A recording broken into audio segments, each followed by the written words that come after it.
করমুক্ত আয়সীমা বাড়ানো ও টিআইএনের বাধ্যবাধকতা শিথিলের প্রস্তাব প্রধানমন্ত্রীর যেকোনো মূল্যে তিস্তা মহাপরিকল্পনা বাস্তবায়নের অঙ্গীকার। বাজেট ঘাটতি মেটাতে পাচারের টাকা ফেরত আনার পরামর্শ বিরোধী নেতার। অর্থ পাচারকারীদের সর্বোচ্চ শাস্তির বিষয়ে সংসদে ঐক্যের বার্তা। পোশাক রপ্তানিতে মন্দার ছাপ, ইউরোপে কমছে চাহিদা। বৈশ্বিক অর্থনীতিকে দায়ী করছেন ব্যবসায়ীরা। বিকল্প বাজারেও আলোর দেখা নেই। তুরাগের 7 আওয়ামী কর্মীর মৃত্যুকে গুজব বলছে পুলিশ। উদ্ধার হওয়া 3 মরদেহের 2জনের আওয়ামী রাজনীতিতে জড়িত থাকার প্রমাণ মিলেছে। এবং চলে গেলেন বরেণ্য চিত্রশিল্পী মোস্তফা মনোয়ার। সংস্কৃতি অঙ্গনে শোকের ছায়া।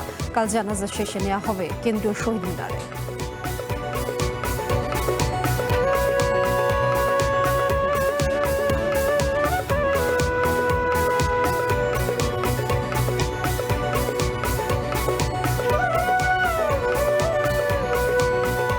সন্ধ্যার বুলেটিনে আমি লিনিয়া আফরোজ এবং আমি তানিয়া হারুন। শুনছিলেন শিরোনাম, এবারে বিস্তারিত। করমুক্ত আয় সীমা বাড়ানো এবং ব্যাংক হিসাব খুলতে টিআইএনের বাধ্যবাধকতা তুলে নেয়ার প্রস্তাব দিয়েছেন প্রধানমন্ত্রী ও সংসদ নেতা তারেক রহমান। প্রস্তাবিত বাজেটের ওপর সংসদে সমাপনী বক্তব্যে আরও কয়েকটি ক্ষেত্রে শুল্ক কর কমানোর প্রস্তাব পুনর্বিবেচনা করতে অর্থমন্ত্রীর প্রতি অনুরোধ জানান প্রধানমন্ত্রী। তিনি বলেন, ধ্বংসস্তূপে দাঁড়ানো অর্থনীতিকে টেনে তোলার চ্যালেঞ্জ নিয়েই নতুন অর্থ বছরের বাজেট দেওয়া হয়েছে। যে কোনো মূল্যে তিস্তা মহাপরিকল্পনা বাস্তবায়নের অঙ্গীকারও করেছেন প্রধানমন্ত্রী তারেক রহমান।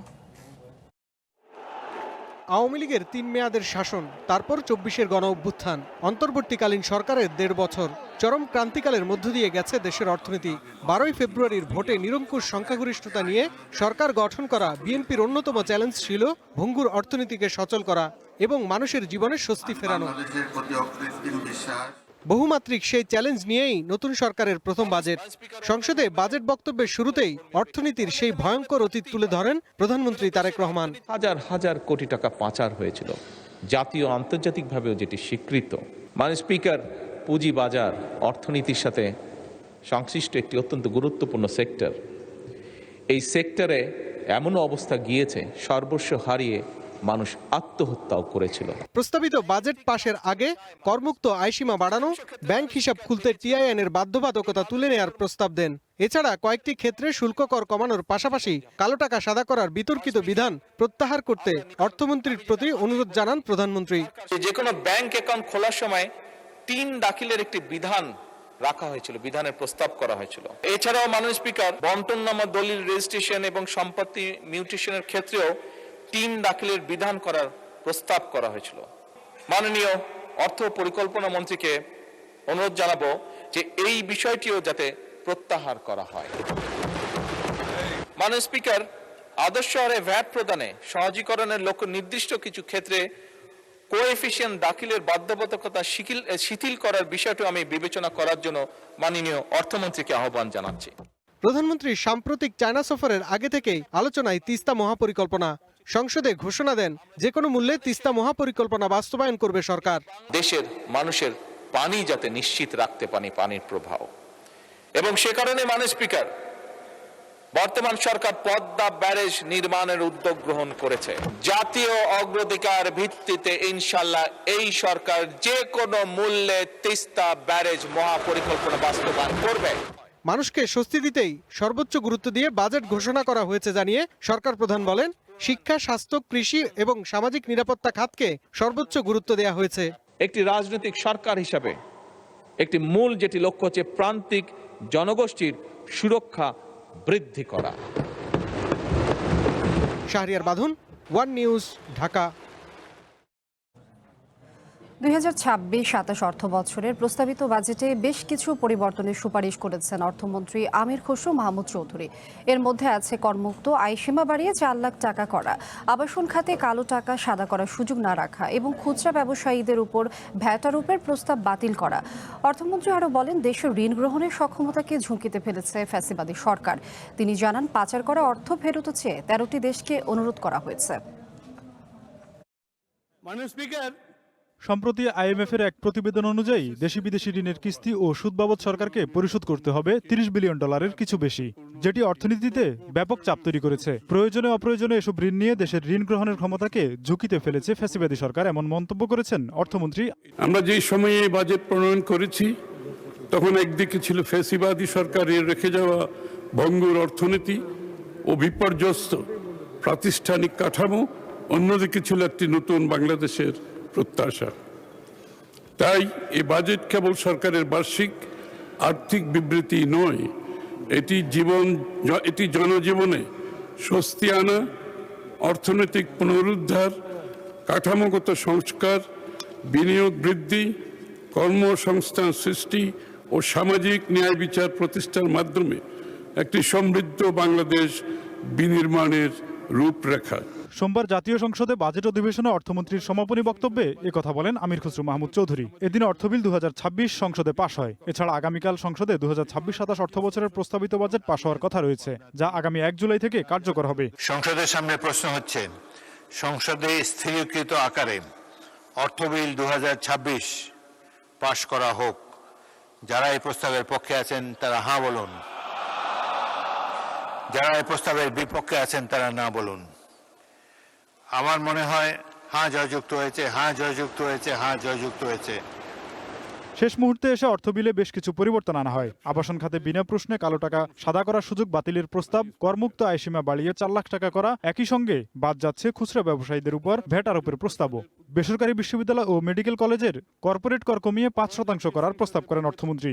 পৃথকীকরণ, কর ব্যবস্থার অটোমেশন, কর ফাঁকি রোধ এবং বিনিয়ন্ত্রণ ডিরেগুলেশন এর মাধ্যমে স্বচ্ছতা, জবাবদিহিতা নিশ্চিত করে ব্যবসা বাণিজ্য প্রসারের উদ্যোগ নিচ্ছে। কাঁচা বাজার ও ক্ষুদ্র মুদি দোকান এর আওতায় বাইরে থাকবে। মাননীয় স্পিকার, জ্বালানি সক্ষমতা বাড়াতে আরও এলএনজি টার্মিনাল বাড়ানো, দ্বিতীয় রিফাইনারি স্থাপন সহ নানা উদ্যোগ নেওয়া হচ্ছে জানিয়ে অর্থমন্ত্রী বলেন, নির্ধারিত সময়ের মধ্যে প্রতিটি প্রকল্প বাস্তবায়নের সর্বোচ্চ গুরুত্ব দেওয়া হবে। ডিজিটাল ড্যাশবোর্ডের মাধ্যমে প্রতিটি উন্নয়ন প্রকল্পের নজরদারি করা হবে, এতে অনিয়ম দুর্নীতি কম হবে। আলোচনা ক্রমে নতুন তোফাজ্জল হুসাইন, ওয়ান নিউজ, ঢাকা। আওয়ামী লীগ আমলে বিদেশে পাচার হওয়া অর্থ ফিরিয়ে আনা ও জড়িতদের সর্বোচ্চ শাস্তি দেওয়ার দাবি জানিয়েছেন বিরোধী দলীয় নেতা ডাক্তার শফিকুর রহমান। এতে জনগণের সম্পদ নিরাপদ থাকবে বলে মনে করেন তিনি। সকালে জাতীয় সংসদে প্রস্তাবিত বাজেটের উপর সমাপনী বক্তব্যে স্বাস্থ্য, শিক্ষা, অর্থনীতি, রাজনীতি সহ নানা বিষয়ে কথা বলেন বিরোধী নেতা। তিনি বলেন, স্বাস্থ্য খাতে চরম অব্যবস্থাপনা চলছে। শয্যা সংকটে হাসপাতালে ঠিকমতো চিকিৎসা পাচ্ছে না মানুষ, তাই স্বাস্থ্য খাতকে আলাদা গুরুত্ব দেওয়ার দাবি জানান। জামায়াত আমির বলেন, আওয়ামী লীগ আমলে বহু টাকা বিদেশে পাচার হয়েছে, এগুলো ফেরত আনা গেলে বাজেটের ঘাটতি মেটানো সম্ভব। দাবি জানান অর্থ পাচারকারীদের চিহ্নিত করে সর্বোচ্চ শাস্তি নিশ্চিত করার। বাজেট আলোচনায় সাম্প্রতিক চায়না সফরের জন্য প্রধানমন্ত্রীকে ধন্যবাদ জানান বিরোধী দলীয় নেতা। আশা করেন দ্রুতই তিস্তা মহাপরিকল্পনা বাস্তবায়নে কাজ শুরু করবে সরকার।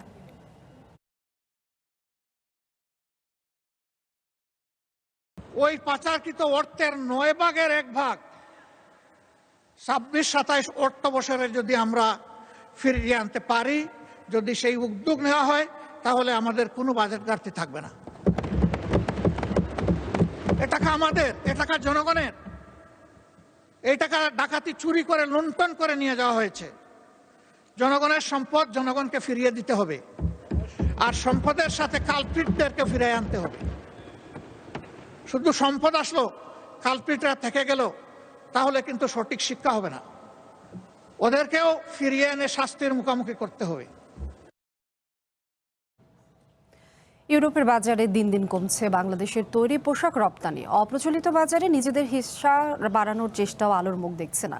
অব্যাহত রয়েছে নিম্নমুখী প্রবণতা। এছাড়া অর্থ বছরের তৃতীয় প্রান্তিকে তৈরি পোশাকের মূল্য সংযোজন কমেছে উল্লেখযোগ্য হারে। এমন পরিস্থিতির জন্য বৈশ্বিক অর্থনৈতিক অবস্থাকে দায়ী করছেন খাত সংশ্লিষ্টরা।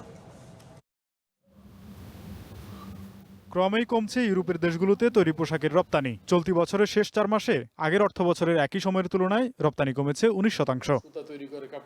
এর কারণ হিসেবে খাত সংশ্লিষ্টরা বলছেন, ইউরোপের দেশগুলোতে মূল্যস্ফীতি এবং আন্তর্জাতিক পরিমণ্ডলে অস্থিরতার কারণে চাহিদা কমিয়েছেন ইউরোপের ক্রেতারা। একই সঙ্গে বৈশ্বিক বাজারে তৈরি পোশাকের নিম্নমুখী প্রবণতার কারণে প্রতিযোগিতা বেড়েছে, যার প্রভাব পড়েছে দেশের তৈরি পোশাক রপ্তানিতেও। Total রপ্তানিতেও decline.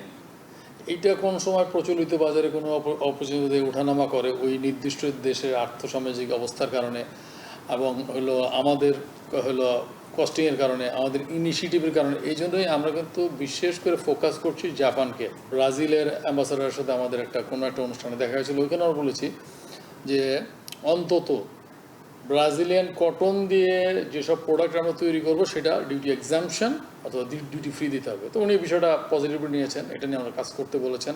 অন্যদিকে স্বস্তিতে নেই অপ্রচলিত বাজারও। কয়েকটি দেশের পোশাক রপ্তানিতে ইতিবাচক প্রবৃদ্ধি হলেও অধিকাংশ ক্ষেত্রেই তা নিম্নমুখী। অপ্রচলিত বাজারে মোট রপ্তানি কমেছে $28.78 কোটি।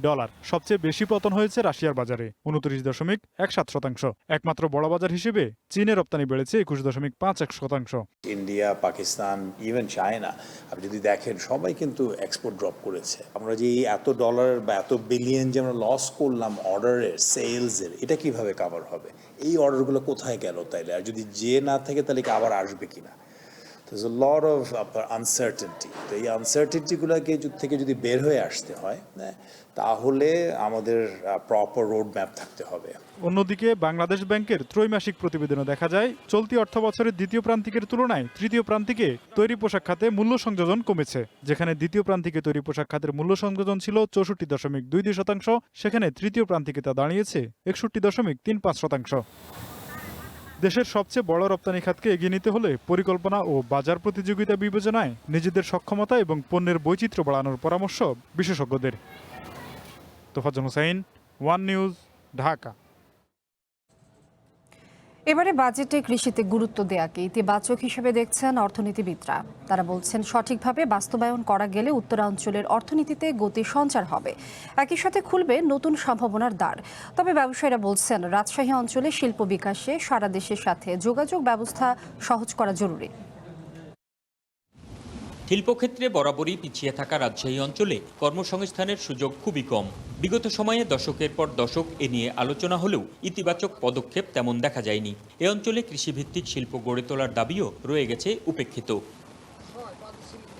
কৃষিভিত্তিক অর্থনীতির জন্য পরিচিত রাজশাহী অঞ্চল, তাই এবারের বাজেটে কৃষি খাতে বেশি বরাদ্দকে ইতিবাচক হিসেবে দেখছেন এখানকার ব্যবসায়ীরা। তাদের বিশ্বাস সঠিক বাস্তবায়ন নিশ্চিত করা গেলে কৃষির পাশাপাশি এখানকার অর্থনীতিতেও এর ইতিবাচক প্রভাব পড়বে। কৃষির যে বাজেট ঘোষণা হয়েছে সেখান থেকে রাজশাহীর জন্য যদি তারা বাজেটকে সমন্বয় করে আনতে পারেন তাহলে রাজশাহীর জন্য এটার একটা বেনিফিট আমরা পাবো। 30,000 কোটি টাকাটাকে সুপার ডিস্ট্রিবিউশন করতে পারে, মানে প্রতিবারের ন্যায় যদি লুটপাট না হয়, প্রকৃত যারা কৃষক বা কৃষি যারা রিলেটেড যারা ব্যবসা করে তাদের সাথে যদি এটা ডিস্ট্রিবিউশন হয়, আমার মনে হয় সেক্ষেত্রে বাজেটের একটা বড় ভূমিকা থাকবে এই উত্তর অঞ্চলের জন্য।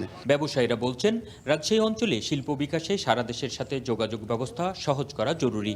রাজশাহী বিমানবন্দরকে আন্তর্জাতিক করা, নিয়মিত কার্গো ফ্লাইট চালু, কৃষি ও মৎস্য খাতে সহায়তা বৃদ্ধি এবং উদ্যোক্তাদের জন্য সহজ শর্তে অর্থায়নের সুযোগ তৈরি হলে বিনিয়োগ ও কর্মসংস্থানে নতুন মাত্রা যোগ হবে। আমাদের এখানে গ্যাস ঢাকার চেয়ে 40 বছর পর এসছে, কিন্তু শুধুমাত্র গৃহস্থালিতে। এখনো পর্যন্ত কমার্শিয়ালি বা ইন্ডাস্ট্রিয়াল সেক্টরে গ্যাসের সেরকম সংযোগ হয়নি। সবচেয়ে বড় অসুবিধা হয়েছে আমাদের কর্মসংস্থা খুবই কম। আমরা সেইকে বিমানবন্দরকে ইন্টারন্যাশনাল চাচ্ছি এবং একটি মিনিমাম সপ্তাহে 2টি কার্গো বিমান চাচ্ছি। অর্থনীতিবিদদের ভাষ্য, এবারের বাজেটে কৃষিকে অগ্রাধিকার দেওয়ায় উত্তরাঞ্চলের জন্য নতুন সম্ভাবনার দ্বার উন্মোচিত হয়েছে। এখন প্রয়োজন স্থানীয় অগ্রাধিকারগুলোকে যথাযথভাবে তুলে ধরা এবং বাস্তবায়ন প্রক্রিয়ায় সমন্বিত উদ্যোগ নিশ্চিত করা। আশাবাদের দিক হলো আমাদের একজন মন্ত্রী আছেন আমাদের অঞ্চলে, সেই দিক থেকে আমার মনে হয় যে আমরা আশাবাদী যে এই অঞ্চল কেন্দ্রিক যে প্রজেক্টগুলো সেইগুলো যেন যথার্থভাবে বাস্তবায়িত হয়, এটি একটা দিক। আর দ্বিতীয় আরেকটি দিক হচ্ছে যে আপনি জানেন যে আমাদের দুর্নীতি একটা বড় সমস্যা, কি সুশাসনের অভাব।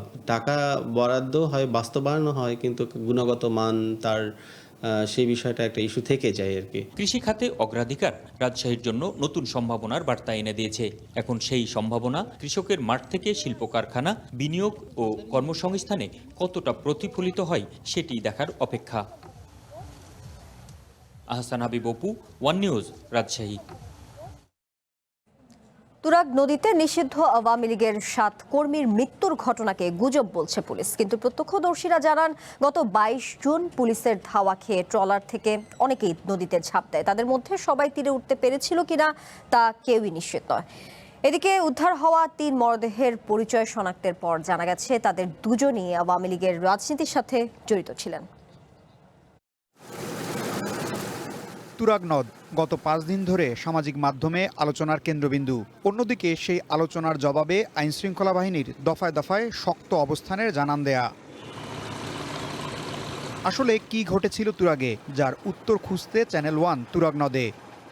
ঘটনার শুরু 22 জুন। কার্যক্রম নিষিদ্ধ আওয়ামী লীগের প্রতিষ্ঠাবার্ষিকীর একদিন আগে তুরাগে কয়েকজন নেতাকর্মী মিছিল করে। আশুলিয়ার এই সড়কেই তারা মিছিল করেছিল। এলাকাটিতে এটি তাদের প্রথম মিছিল নয়। সড়কের পাশে থাকা একটি দোকানের সিসিটিভি ফুটেজে বিভিন্ন সময়ে মিছিলের ছবি দেখা যায়। 22 জুন মিছিল শেষে গ্রেপ্তার এড়াতে তারা সড়ক পথে তুরাগ থানার সামনে দিয়ে না গিয়ে নৌপথে আশুলিয়া যাওয়ার চেষ্টা করে, যা দেখেছিল এই দোকানি। আবার এই জায়গায় পুলিশ বসে কথা বুঝেন না, পুলিশের খবর ঠিকই মানে জানতো। এই জায়গা দেখছি লোকজন জড়া, এই যে গাছগুলো না, হ্যাঁ ওই জায়গায় লোকজন জড়া দেখছি। কয়জন? 7-8 জন দেখছেন ভাই? এটা করতে কিন্তু অনেক লোকজন আছে। ঝোপঝাড়ের এই পথ ধরে এখান থেকেই তারা ট্রলারে ওঠে। নিষিদ্ধ ঘোষিত আওয়ামী লীগের নেতাকর্মীরা 22 তারিখ মিছিলের পরে এই পথেই নদী পথে পালিয়ে গেছেন এবং এই পথ ধরেই এসেছেন, তার বেশ কিছু বর্ণনা এবং সাক্ষী আমরা পেয়েছি। এই জায়গা থেকে নৌকায় ওঠার পর তারা ঠিক কোন জায়গাতে গিয়েছেন, তাদের সাথে কি ঘটেছে সেটি আমরা জানার চেষ্টা করব। মিছিল শেষে সেই ট্রলারে ওঠা একজন জানায়, তাদের নৌপথে যাওয়ার খবর পেয়ে যায় আশুলিয়া পুলিশ ফাঁড়ি। পুলিশ চলে আসলে কয়েকজন লাফ দেয় তুরাগে। এর মধ্যে 7 জনকে গ্রেপ্তার করে পুলিশ। লাফ দেওয়ার মধ্যে একজনের মরদেহ পাওয়া যায় 25 জুন রাতে। সেই মরদেহ ছিল তুরাগের রানাভোলা এলাকার ছাত্রলীগের সুমনের। পরিচয় গোপন রাখার শর্তে সুমনের এক আত্মীয় জানায়, 22 জুন রাতে সুমনের সাথে ট্রলারে থাকা 2 জন তাদের খবর দেয় সুমন নিখোঁজের। এরপর 23 থেকে 24 জুন দুদিন ট্রলার নিয়ে সুমনের পরিবার মরদেহর খোঁজে নামে। এমন সময় সুমনের মরদেহর বাইরেও আরও 2টি মরদেহ দেখতে পায় তারা। তবে সেগুলো ঝাঁপ দেয়া ব্যক্তিদের মধ্যে কারোর কিনা তা নিশ্চিত নয়। আমরা 2টা পাইছি, একটা 23 তারিখে একটা, রুস্তমপুর এখানে একটা, রুস্তমপুর একটু আগে মানে এটা বাঁকের মতো ওইখানে হঠাৎ করে উঠছে আর কি। আরেকটা পাইছে যে শাহালিঘাটে, মিরপুর শাহালিঘাট। যখন আমরা এটা 24 তারিখে পাইছি, এটা হচ্ছে মিরপুর শাহালিঘাট। এই পুলিশ এমনকি জনগণ সহকারে যে নদীর পাড়ে একটা বেঞ্চের মতো, ওটার মধ্যে শোয়া রাখছে, লুঙ্গি পরা, স্যান্ডু গেঞ্জি, কলা পাতা ঢাকা ছিল। ওই লাশটা দেখছি, দেখার পরে আমরা চিনি নাই। পরে শুনতে পারলাম এটা হচ্ছে রানা ভোলা যে বালুর মাঠ, ওইখানে ছেলেগুলি আমরা চিনি না। ওই মিছিলে গেছিল, যাওয়ার পর ওইখান থেকে ওরা এইভাবে নিখোঁজ হয়ে গেছে। সুমনের মরদেহ পাওয়া যায় 25 জুন রাতে আশুলিয়া ব্রিজের নিচে। সেদিন ট্রলার থেকে উদ্ধার হওয়া একজন বাসতে ফোন করেছিল তার এক আত্মীয়কে। সেই ফোনে তিনি জানিয়েছিলেন তুরাগ তীরের একটি জায়গায় লুকিয়ে থাকার কথা। আমি আছি এখন যে আশুলিয়া ব্রিজটার নিচে যে গরু বাজার না, গরু বাজারে এইখানে ডেজার আছে না, ডেজারের ওইখানে আমাকে কিছু পুলিশ দেখছিল। আশুলিয়া রস্তমপুর গার্ডের এইখানে ছিল প্রায় অনেকজনই, কেউ ধরছে, কেউ নিচ্ছে। এই ঘটনার পর থেকে সেই ট্রলারের মাঝি নিখোঁজ। আশুলিয়ার নোয়াপাড়া বাস স্ট্যান্ডে তার বাড়িতে গিয়ে পাওয়া যায় ঘর তালাবদ্ধ। তার খবর কেউ বলতে পারে না। এদিকে পুলিশ বলছে এমন কোনো ঘটনা ঘটেনি। পুলিশের দাবি, সামাজিক মাধ্যমে অপপ্রচার চালিয়ে ফায়দা হাসিলের চেষ্টা করছে পতিত আওয়ামী লীগ সরকারের দোসররা। ইশতিয়াক ইমন, ওয়ান নিউজ, ঢাকা। চলে গেলেন পাপেট ম্যান খ্যাত কিংবদন্তি চিত্রশিল্পী মোস্তফা মনোয়ার। সকালে রাজধানীর একটি হাসপাতালে শেষ নিঃশ্বাস ত্যাগ করেছেন তিনি। তার বয়স হয়েছিল 90 বছর। 21শে পদকপ্রাপ্ত বরেণ্য এই শিল্পস্রষ্টার মৃত্যুতে শোকের ছায়া নেমে এসেছে দেশের সাংস্কৃতিক অঙ্গনে। রং তুলি নাচর আর পাপেটের সুতোয় যিনি প্রাণ সঞ্চার করতেন, তিনি নিজেই আজ হয়ে গেলেন নিষ্প্রাণ। সকালে বরেণ্য শিল্পী মুস্তাফা মোনারের চিরবিদায়ের খবরে শোকের ছায়া নেমে আসে দেশের সাংস্কৃতিক অঙ্গনে। ধানমন্ডি তাকওয়া মসজিদে গোসল শেষে মুস্তাফা মোনারের মরদেহ নিয়ে যাওয়া হয় তার ধানমন্ডির বাসায়। সেখানে প্রিয় মানুষটিকে শেষবার চোখের দেখা দেখতে আসেন দীর্ঘদিনের সহকর্মী, অনুজ ও স্বজনরা। আমাদের একজন অভিভাবক হারালাম আজ সকাল 8টায়। উনি অন্তিম যাত্রায় চলে গেলেন। ওনার অবদান অনস্বীকার্য। সংস্কৃতি বাংলাদেশের প্রতিটি অঙ্গনে তার অবদান। বিশাল ক্ষতি হয়ে গেল আমাদের অপরিণীয় ক্ষতি, তার শূন্যস্থান পূরণ হবার।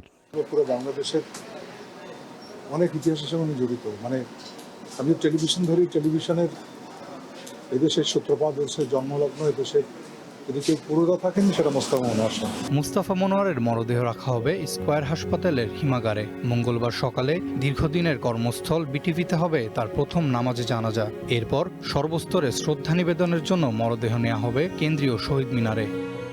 আমরা হোপফুল ছিলাম, যেহেতু আগে থেকে আইসিইউ থেকে ফেরত গেছে অনেকবার, তো আমরা এবার হোপফুল ছিলাম, কিন্তু ইভেন্চুয়ালি আর উনি আর পারেন নাই। জানাজা পড়াবো ইনশাল্লাহ কালকে। এই একটা সম্ভব শহীদ মিনারে নিয়ে যাওয়া হবে। কালকে প্ল্যান আছে শহীদ মিনারে নিয়ে যাওয়ার জন্য। আজকে নিতে পারতাম, কিন্তু যাদের অন্য লোকরা সময় পায় এর জন্য কালকে নিব ইনশাল্লাহ। পুতুল নাচের সুতো ছিঁড়ে জাদুকর বিদায় নিলেও তাঁর তুলির আঁচড় আর পাপেটের চিরসবুজ চরিত্রগুলোর মাঝে একজন মুস্তাফা মনোয়ার বেঁচে থাকবেন প্রজন্ম থেকে প্রজন্মে। Arafat Yasar, One Entertainment. এবারে কনফিডেন্স সিমেন্টের সৌজন্যে বিশ্বকাপ ফুটবলের খবর।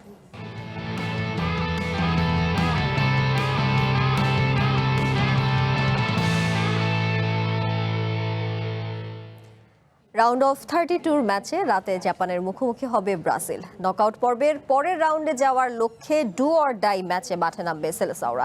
হিউস্টন স্টেডিয়ামে ম্যাচ শুরু হবে বাংলাদেশ সময় রাত 11টায়। এরই মধ্যে হাজারো ব্রাজিল সমর্থক পৌঁছে গেছে হিউস্টনে। দলের জয় নিয়ে আত্মবিশ্বাসী তারা। বিশ্বকাপে গ্রুপ পর্বের প্রথম ম্যাচে মরক্কোর সাথে ড্র করায় বেশ হতাশ হয় ব্রাজিলিয়ান সমর্থকরা। তবে পরের দুই ম্যাচে জয় নিয়ে নকআউট নিশ্চিত করে ব্রাজিল। এবার রাউন্ড অফ 32-তে ব্রাজিলের প্রতিপক্ষ জাপান। ডু অর ডাই ম্যাচে মাঠে নামবে কার্লো আনচেলোত্তির শিষ্যরা। ম্যাচ খেলতে এরই মধ্যে হিউস্টনে পৌঁছেছে দল। নিজ দল নিয়ে বেশ আত্মবিশ্বাসী ব্রাজিল সমর্থকরা। শুরুর একাদশে ভিনির সাথে নেইমারকে দেখতে চান সমর্থকরা। সে সাথে স্কোর দেখতে চান নেইমার জুনিয়রের। 10 anos, mas eu sempre estou no Brasil e agora é uma feliz oportunidade de encontrar meus amigos brasileiros. মুখোমুখি পরিসংখ্যানে এর আগে জাপানের বিপক্ষে সমান অবস্থানে আছে ব্রাজিল। শেষ দুইবারে দেখায় শেষ ম্যাচে জাপানের বিপক্ষে 3-2 ব্যবধানে হেরেছে ব্রাজিল দল। আর এর আগের ম্যাচে জাপানের বিপক্ষে 3-0 ব্যবধানে জয় পেয়েছে সেলেসাওরা। সেই ম্যাচে ব্রাজিলের বিপক্ষে স্কোর করেন নেইমার জুনিয়র। ম্যাচের 3 মিনিটেই গোল করে দলকে এগিয়ে দেন ব্রাজিলের পোস্টার বয়। সেই ম্যাচের আত্মবিশ্বাস নিয়েই হয়তো মাঠে নামবে ব্রাজিল। এদিকে 5 বারের বিশ্ব চ্যাম্পিয়নদের মুখোমুখি হতে হলেও নিজ দল নিয়ে বেশ আত্মবিশ্বাসী জাপান কোচ মরিয়াস। এছাড়া এই ম্যাচে বেশ আক্রমণাত্মক ফুটবলই খেলবে জাপান। প্রতিপক্ষের কাছ থেকে বল কেড়ে নিয়ে মুহূর্তের মধ্যেই পাল্টা আক্রমণে যাওয়া তাদের সবচেয়ে বড় শক্তি। সেক্ষেত্রে ব্রাজিলকে থাকতে হবে সতর্ক। এছাড়া অ্যালিসন বেকারের ওপর থাকবে বড় দায়িত্ব। এই বিশ্বকাপে জাপান বেশিরভাগ সময় 3-4-2-1 ফরমেশনে মাঠে নেমেছে। এছাড়া স্বস্তিতে আছে জাপান দল। দলের বড় শক্তি জাপানের মেসি খ্যাত তাকেফুসা কুবো অনুশীলন করেছেন। এদিকে ব্রাজিল শিবিরে রাফিনিয়াকে নিয়ে আছে অনিশ্চয়তা।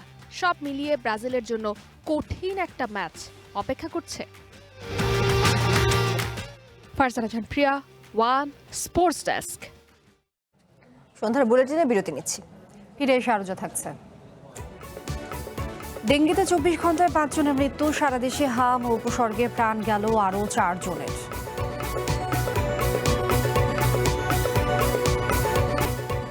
আবারও স্বাগত সন্ধ্যার বুলেটিনে। চলে যাচ্ছি পরের খবর। দেশে ডেঙ্গিতে আক্রান্ত হয়ে গত 24 ঘন্টায় 5 জনের মৃত্যু হয়েছে। এই নিয়ে জুন মাসে ডেঙ্গিতে প্রাণ গেল 13 জনের। বিকেলে স্বাস্থ্য অধিদপ্তরের বিজ্ঞপ্তিতে এই তথ্য জানানো হয়েছে। এতে বলা হয়, সকাল 8টা পর্যন্ত গত 24 ঘন্টায় যে 5 জন ডেঙ্গি রোগীর মৃত্যু হয়েছে তাদের মধ্যে 2 জন চট্টগ্রাম বিভাগের, 1 জন ঢাকা উত্তর সিটি, 1 জন ঢাকা দক্ষিণ সিটি এলাকার এবং 1 জন ময়মনসিংহ বিভাগের বাসিন্দা। এবছর ডেঙ্গিতে মারা গেছে মোট 18 জন। এছাড়া গত 24 ঘন্টায় ডেঙ্গিতে আক্রান্ত 124 জনকে হাসপাতালে ভর্তি করা হয়েছে। এ নিয়ে এ পর্যন্ত 5,924 ডেঙ্গি রোগী হাসপাতালে চিকিৎসা নিয়েছে।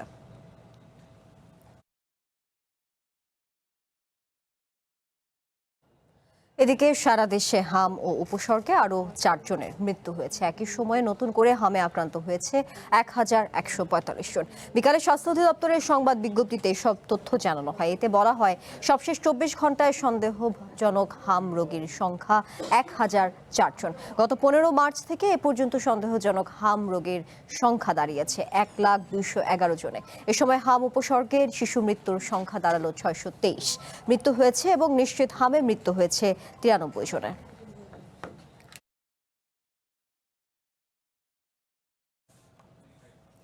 হলের মাঝে বিশ্বকাপ ফুটবল ম্যাচ দেখতে গিয়ে শিবির নেতার হাতে হেনস্থা হওয়ার অভিযোগ করেছেন ঢাকা বিশ্ববিদ্যালয়ের সাবেক শিক্ষার্থী দম্পতি। এ বিষয়ে তদন্তের মাধ্যমে দোষীদের শাস্তি দেওয়া হবে বলে জানিয়েছে বিশ্ববিদ্যালয় প্রশাসন। ঢাকা বিশ্ববিদ্যালয়ের ডক্টর মোহাম্মদ শহীদুল্লাহ হলের মাঠে বিশ্বকাপ ফুটবল খেলা দেখতে গিয়ে হেনস্থার শিকার হয়েছেন বলে অভিযোগ করেছে বিশ্ববিদ্যালয়ের কয়েকজন সাবেক শিক্ষার্থী। তাদের অভিযোগ, স্ত্রীসহ খেলা দেখতে ঢোকায় শিবিরের সাথী এবং হল সংসদ নেতা সাজু মিয়ার নেতৃত্বে কয়েকজন তাদেরকে হেনস্থা করে হল থেকে বের করে দেয়। এর প্রতিবাদে বিশ্ববিদ্যালয়ের প্রক্টর বরাবর লিখিত অভিযোগ দিয়েছেন ভুক্তভোগীরা। 15-20 জন মিলে আমাদেরকে ঘিরে ফেলে ওরা ইন্টিমিডেট করার চেষ্টা করে এবং ওই পরিবেশেই সাজু আমাদেরকে বারবার অফেন্সিভলি টোনে আমরা কেন মেয়ে নিয়ে এত রাতে হলে ঢুকছি সেইটা হচ্ছে যে খুব তীর্যকভাবে প্রশ্ন করে। নারী হেনস্থার অ্যাঙ্গেল থেকেই তারা আমাদের সাথে দুর্ব্যবহার করেছে এবং হল থেকে বের করে দিয়েছে। ঘটনার প্রতিবাদে রবিবার সকালে শহীদুল্লাহ হল মাঠে ঘোষণা দিয়ে বিশ্বকাপ খেলা দেখতে যান বিশ্ববিদ্যালয়ের নারী শিক্ষার্থীদের একটি অংশ। নিজের বিরুদ্ধে আনা হেনস্থার অভিযোগ অস্বীকার করে ছাত্রদলের বিরুদ্ধে পাল্টা অভিযোগ তোলেন অভিযুক্ত শিবির নেতা সাজু। তিনি অভিযোগ করেন, তার উপর হামলার উদ্দেশ্যে শনিবার রাতে হল ছাত্রদলের সদস্য সচিব জুনায়েদ আবরারের নেতৃত্বে 9 নেতাকর্মী তার কক্ষে যায়। তো ওই আপুর সাথে আমার একটা সিঙ্গেল ওয়ার্ডও বিনিময় হয় নাই, যেখানে নারী হ্যারাসমেন্ট কেমনে হয়। ওরা গিয়ে আমার রুমমেট জিজ্ঞেস করতে যে সাজু কই, 30 থেকে 40 মিনিট ওখানে আমার রুমের সামনে পায়চারি করতে হতো, উপস্থিত থাকতাম। আমার উপর দিকে যে কি হইতো দ্বিতীয় আবরার ফাঁদে না আমি হয়ে যেতাম।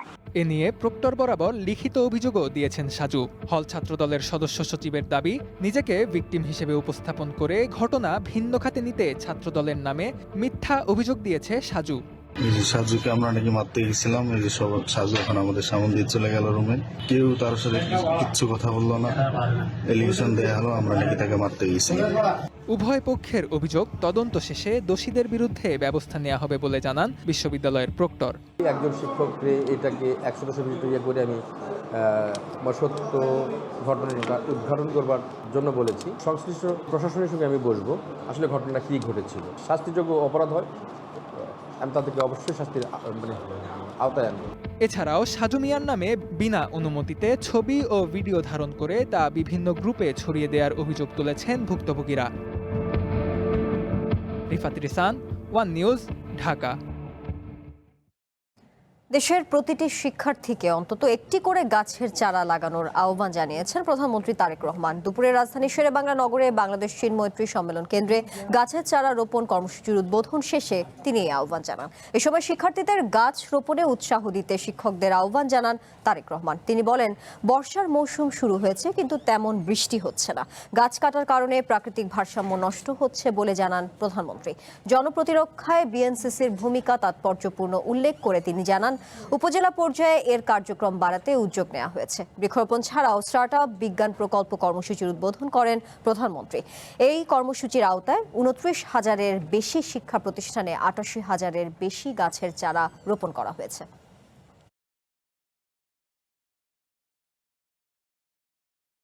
জনপ্রতিরক্ষা ধারণার সঙ্গে বিএনসিসির ভূমিকা অত্যন্ত তাৎপর্যপূর্ণ। এ কারণেই সংগঠনটিকে দেশের দ্বিতীয় সারির প্রতিরক্ষা শক্তি হিসাবে বিবেচনা করা হয়। দেশের সর্বস্তরের শিক্ষা প্রতিষ্ঠানে দেশের জেলা ও উপজেলা পর্যায়ে বিএনসিসির কার্যক্রমকে আরও সম্প্রসারণ এবং অধিক সংখ্যক তরুণ তরুণীকে এই ইতিবাচক কার্যক্রমে সম্পৃক্ত করার লক্ষ্যে বর্তমান সরকার উদ্যোগ গ্রহণ করেছে। মাতৃত্বকালীন ছুটি ও সুবিধা সীমিত করার বিধান কেন অবৈধ হবে না তা জানতে চেয়ে রুল জারি করেছে হাইকোর্ট। সোমবার বিচারপতি ফাহমিদা কাদের ও বিচারপতি মোহাম্মদ আশিফ হাসানের হাইকোর্ট বেঞ্চ এই আদেশ দেয়। কর্মজীবী নারীদের মাতৃত্বকালীন অধিকার নিশ্চিত করতে দায়ের করা জনস্বার্থমূলক এক রিটের শুনানি শেষে আদালত এই রুল জারি করে। গত 15 জুন সুপ্রিম কোর্টের আইনজীবী ইশরাত হাসানের রিটে বলা হয়, মাতৃত্বকালীন ছুটি মা ও নবজাতকের সাংবিধানিক অধিকার। তৃতীয় বা পরবর্তী সন্তানের ক্ষেত্রে এই সুবিধা থেকে বঞ্চিত করা বৈষম্যমূলক বলে দাবি করেন তিনি। বলেন, সরকারি ও বেসরকারি প্রতিষ্ঠানে ভিন্ন নীতিমালাও সমতা নীতির পরিপন্থী। রিটকারী আইনজীবী আরও বলেন, বাংলাদেশের সব কর্মজীবী নারীর জন্য বৈষম্যহীন ও সমান মাতৃত্বকালীন অধিকার নিশ্চিত করার জন্য এই রিট করা হয়েছে। রুলে বলা হয়েছে যে 46-এর 2 ধারা লেবার অ্যাক্টের এবং 46-এর 1-এর প্রভিসো এবং একই সাথে সার্ভিস রুলসের 197 ধারায় মাতৃত্বকালীন ছুটি ও সুবিধা সীমিতকরণ সংবিধানের 7, 15, 18, 26, 27, 28, 29, 31 ও 32 ধারা অনুচ্ছেদের পরিপন্থী কেন ঘোষণা করা হবে না এবং কেন তা অসাংবিধানিক ঘোষণা করা হবে না তা জানতে চাওয়া হয়েছে। সন্ধ্যার বুলেটিনে আবারও বিরতি, ফিরে এসে আরও থাকছে। টানা বৃষ্টি আর উজানের ঢলে দেশের 10 জেলায় নিম্নাঞ্চল প্লাবিত, গাইবান্ধায় তীব্র হচ্ছে নদী ভাঙন। আবারও স্বাগত সন্ধ্যার বুলেটিনে। চলে যাচ্ছি পরের খবর। উজান থেকে নেমে আসা ঢল ও টানা বৃষ্টিতে প্লাবিত হচ্ছে দেশের নিম্নাঞ্চল। বিভিন্ন নদ নদীর পানি দ্রুত বৃদ্ধি পাওয়ায় 10টি জেলায় বন্যা পরিস্থিতির আশঙ্কা দেখা দিয়েছে। এ বিষয়ে সতর্কতা জারি করেছে বন্যা পূর্বাভাস ও সতর্কীকরণ কেন্দ্র। সংস্থাটি জানিয়েছে আগামী 48 ঘন্টার মধ্যে সিলেট, সুনামগঞ্জ, নীলফামারী, লালমনিরহাট, কুড়িগ্রাম, রংপুর, গাইবান্ধা, শেরপুর, ময়মনসিংহ ও নেত্রকোনার নদী সংলগ্ন নিম্নাঞ্চলে স্বল্পমেয়াদী বন্যা দেখা দিতে পারে। নদী তীরবর্তী নিম্নাঞ্চল ও চরাঞ্চলে বাসিন্দাদের সতর্ক থাকার পরামর্শ দেওয়া হয়েছে। এদিকে কুড়িগ্রামের দুধকুমার নদের ভুরুঙ্গামারি পাটেশ্বরী পয়েন্টে পানি বিপদসীমা উপর দিয়ে প্রবাহিত হচ্ছে। নীলফামারীতে নদ নদীর পানি বাড়ছে, পানি নিয়ন্ত্রণে খুলে দেওয়া হয়েছে 44টি জলকপাট। ডিমলা ও জল ঢাকার নদী তীরবর্তী চরাঞ্চল এবং নিচু এলাকায় ঘরবাড়িতে পানি ঢুকতে শুরু করেছে।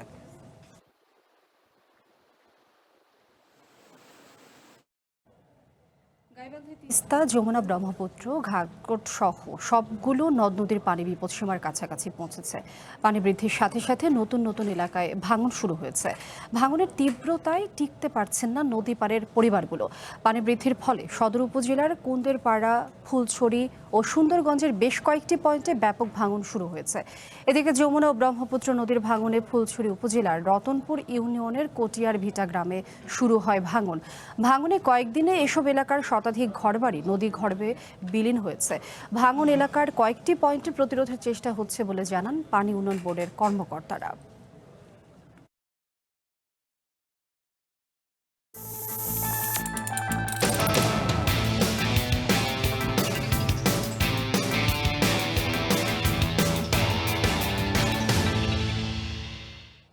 বিশ্ববাজারে বাংলাদেশি বড় কর্পোরেট প্রতিষ্ঠানগুলোর বিনিয়োগ বাড়লেও মূলধন সমন্বয়ের কারণে নিট বিনিয়োগ কিছুটা কমেছে।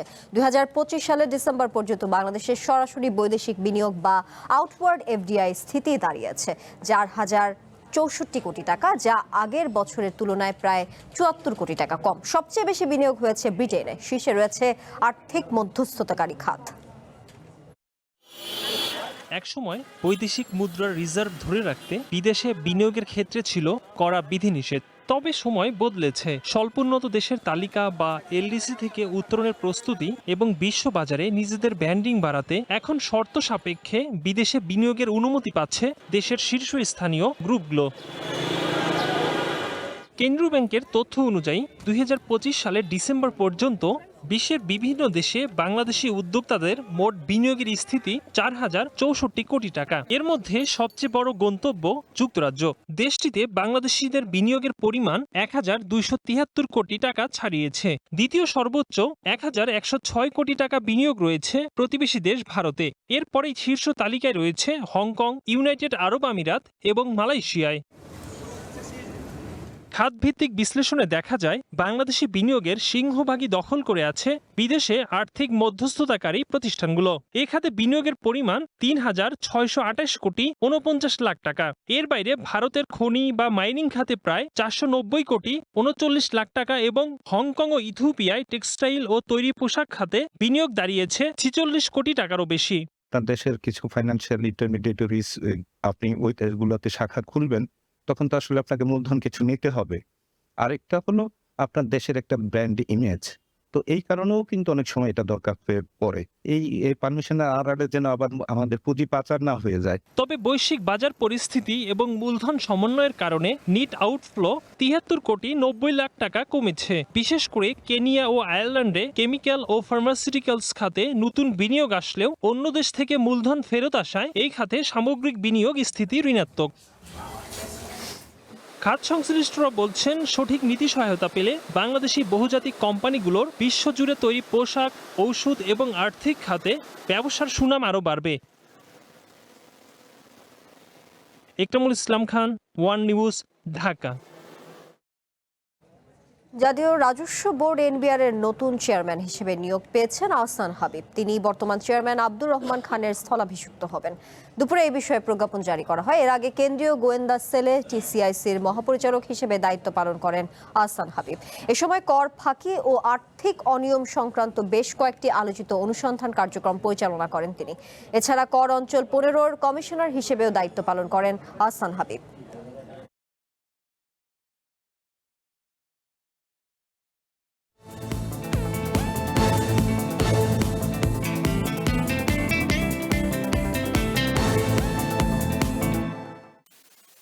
রাজধানীর সোহরাওয়ার্দী সহ 3 হাসপাতালে অভিযান চালিয়ে দালাল চক্রের 13 সদস্যকে গ্রেপ্তার করেছে র্যাব। সকালে তাদের গ্রেপ্তার করে বিভিন্ন মেয়াদে সাজা দেয় র্যাবের ভ্রাম্যমাণ আদালত। র্যাব জানায় সক্রিয় এই দালাল চক্রটি সরকারি হাসপাতাল থেকে রোগীদের বিভিন্ন বেসরকারি হাসপাতাল ও ক্লিনিকে পাঠাতো। এর মাধ্যমে তারা রোগীর কাছ থেকে মোটা অঙ্কের টাকা হাতিয়ে নিত। দালাল চক্রটি দীর্ঘদিন ধরে গ্রাম থেকে আসা রোগী ও রোগীর স্বজনদের বিভ্রান্ত করে বিভিন্ন ক্লিনিকে পাঠানোর সঙ্গে জড়িত।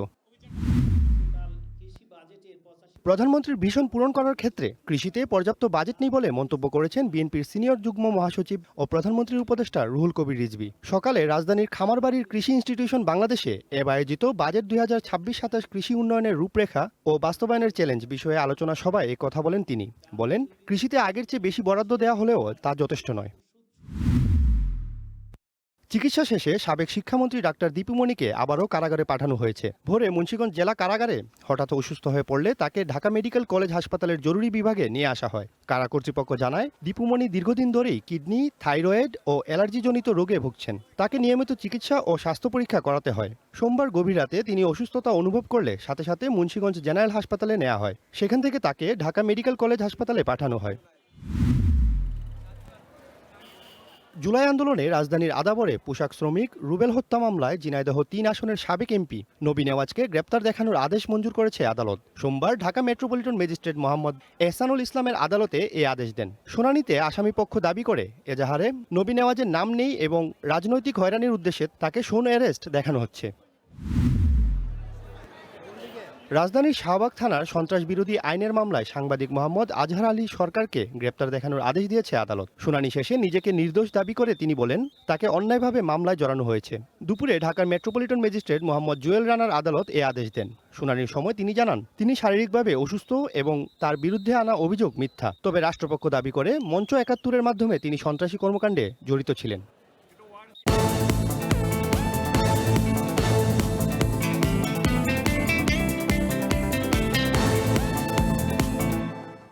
সন্ধ্যার বুলেটিনে আবারও বিরতি নিচ্ছি। ফিরে এসে আরো যা থাকছে। হরমুজে হামলা বন্ধের বিষয়ে ইরান আমেরিকার আলোচনা নিয়ে ধোঁয়াশা, দুই পক্ষের বিপরীতমুখী বক্তব্য। আবারও স্বাগত সন্ধ্যার বুলেটিনে।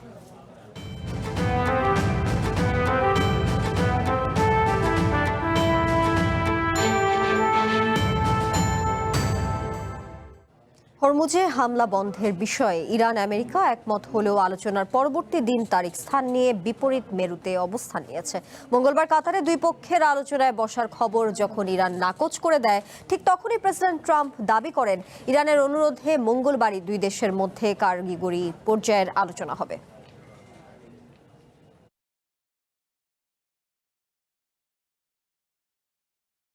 হামলা বন্ধে সম্মত হয়েছে আমেরিকা ও ইরান। ট্রাম্প প্রশাসনের এক কর্মকর্তার বরাত দিয়ে এক প্রতিবেদনে এই তথ্য সামনে আনে ভার্জিনিয়া ভিত্তিক সংবাদ মাধ্যম অ্যাক্সিওস।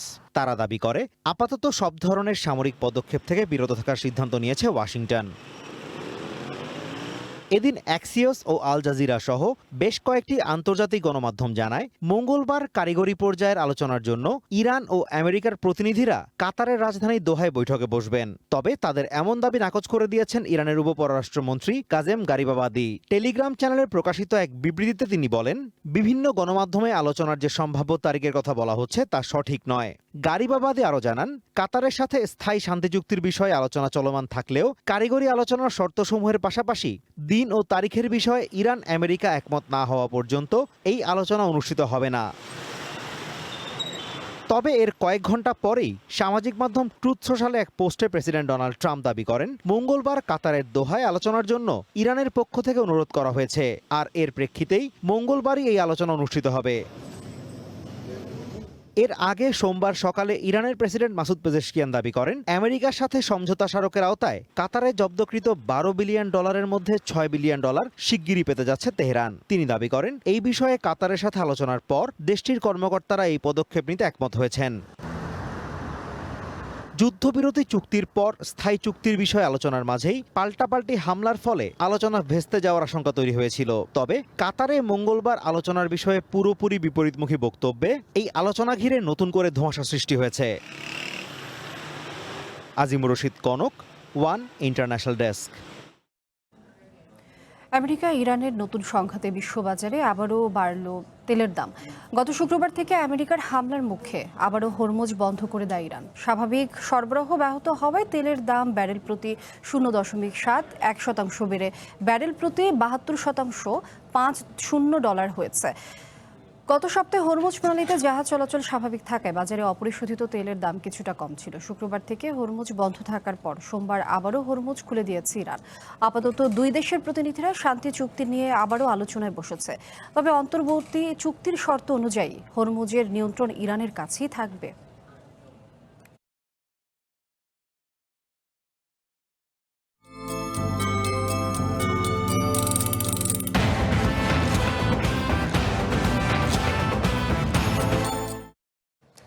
কৃত্রিম বুদ্ধিমত্তার স্মার্ট ব্রেসলেট যা রক্ষা করতে পারে ঘরে একা থাকা প্রবীণদের জীবন। ইউরোপ জুড়ে চলা তীব্র দাবদাহের ঝুঁকিতে থাকা বয়স্কদের জন্য এই ব্রেসলেট হয়ে উঠেছে রক্ষা কবচ। ইতালির রাজধানী রোমে প্রবীণদের সুরক্ষায় ব্যবহার করা হচ্ছে চমৎকার এই প্রযুক্তি।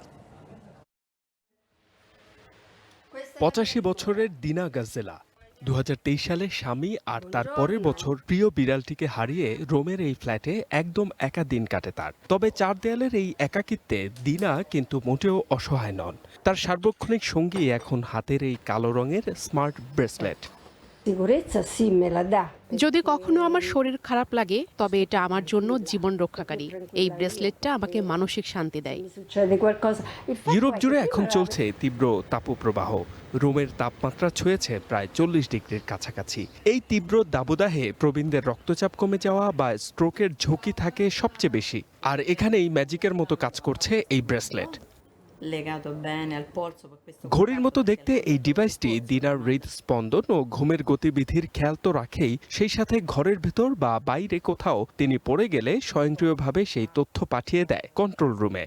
রোম পৌরসভার 450 মিলিয়ন ইউরোর এই প্রকল্পের আওতায় সম্পূর্ণ বিনামূল্যে এই সুবিধা পাচ্ছেন শহরটির প্রায় 700 প্রবীণ নাগরিক। এই তীব্র গরমে ব্রেসলেটটি বয়স্কদের জন্য খুবই জরুরি, কারণ গরমে তাদের রক্তচাপ কমে যায়, হৃদস্পন্দন ধীর হয়ে যায়। তারা সত্যিই খুব কষ্ট পান। তবে অনেকেই প্রাইভেসির কথা ভেবে এটা পড়তে চান না। আমরা কিন্তু সিসিটিভি ক্যামেরা দিয়ে তাদের ঘরের ভেতর নজরদারি করছি না, শুধু তাদের স্বাস্থ্য সুরক্ষাই আমাদের লক্ষ্য। সোম থেকে শুক্র দিনভর কম্পিউটার স্ক্রিনে এই ডেটা পর্যবেক্ষণ করেন সমাজকর্মীরা। আর রাতে বা ছুটির দিনে কোনো জরুরি পরিস্থিতি তৈরি হলে স্বয়ংক্রিয়ভাবে নোটিফিকেশন চলে যায় স্বজনদের মোবাইল অ্যাপে। গত 1 বছরে এই প্রযুক্তির কল্যাণে 2 জন বৃদ্ধের প্রাণ বাঁচানো সম্ভব হয়েছে। H A Mataullah, one international desk. শেষ করব সন্ধ্যার বুলেটিন। তার আগে শিরোনামগুলো জানাবো আরো একবার। সংসদে অর্থ বিল পাশ, করমুক্ত আয়সীমা 4 লাখ টাকা পর্যন্ত বৃদ্ধি, তিস্তা মহাপরিকল্পনা বাস্তবায়নের অঙ্গীকার প্রধানমন্ত্রীর।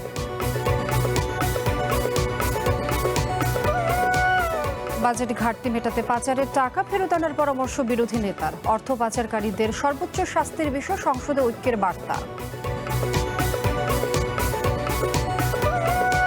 পোশাক রপ্তানিতে মন্দার ছাপ, ইউরোপে কমছে চাহিদা, বৈশ্বিক অর্থনীতিকে দায়ী করছেন ব্যবসায়ীরা, বিকল্প বাজারেও আলোর দেখা নেই।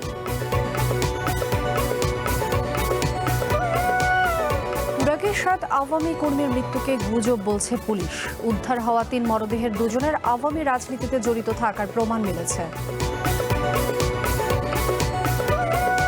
এবং চলে গেলেন বরেণ্য চিত্রশিল্পী মুস্তফা মনোয়ার। সংস্কৃতি অঙ্গনের শোকের ছায়া, কাল জানাজা শেষে নেওয়া হবে কেন্দ্রীয় শহীদ মিনারে।